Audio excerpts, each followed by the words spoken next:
তিনটে রেখা মূলত জেনেছিলাম, প্রধান তিনটে। আজকে জানবো ভাগ্যরেখা। ভাগ্যরেখা কি? ভাগ্যরেখা হচ্ছে মূলত আমাদের এই যে মণিবন্ধটা আছে না, এই মণিবন্ধর কাছ থেকে যে রেখাগুলো এরকম বেরোয়, এইগুলোকে বলা হয় ভাগ্যরেখা। কারোর একটা থাকে, কারোর দুটো থাকতে পারে, মূলত একটাই থাকে। ঠিক আছে? হুম, এটা হচ্ছে ভাগ্যরেখা। ভাগ্যরেখা কেন একে ভাগ্যরেখা বলবো, কি জন্য বলবো? ভাগ্যরেখা মানে হচ্ছে সে কিছু করুক বা না করুক, তার ভাত কাপড় জুটে যাওয়া। ভাগ্যরেখার ইয়ে হচ্ছে মানে সব থেকে যেটা অ্যাক্টিভিটি, সেটা হচ্ছে সে হয়তো কিছু করছে না বা কিছু করে না বা সেরম ভাবে কিছু করে না, কিন্তু তার ভাত কাপড় যার যাবতীয় জিনিসপত্র সব জুটে যাবে। এটা যে ভাগ্যরেখার কাজ। ভাগ্যরেখা হচ্ছে দেওয়ার কাজ।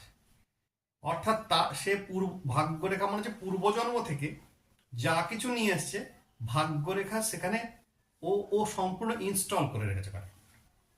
ওখান থেকেও ফলটা দেয়। আমি কাজ করব কি করব না, বা আমার নতুন কোনো ক্রিয়মান কর্ম তৈরি হবে কি হবে না, সেটা সে দেখে না। সে দেখে রেখেছে যে গত জন্ম থেকে তুমি কি নিয়ে এসছো, তোমায় কি দিতে পারো। এইটা হচ্ছে ভাগ্যরেখার কাজ। এটা হচ্ছে ভাগ্যরেখা।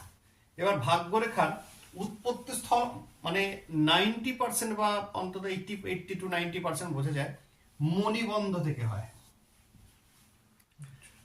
ঠিক আছে? খুব কম এইরকম দেখা যায় যে একদম সিম্পলি মানে এইখান থেকে ভাগ্যরেখাও কখনো কখনো ওঠে, কখনো কখনো এরকম ওঠে। এইটা যে ভাগ্যরেখার ফর্ম। ভাগ্যরেখার ফর্ম হচ্ছে সবসময় উপর দিকে যেতে পারে, মাঝখান দিয়ে উঠতে পারে, পাশ থেকে উঠতে পারে। ঠিক আছে?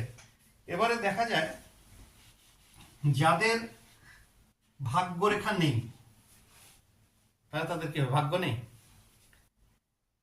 তো ভাগ্যরেখা না থাকলে আমরা আর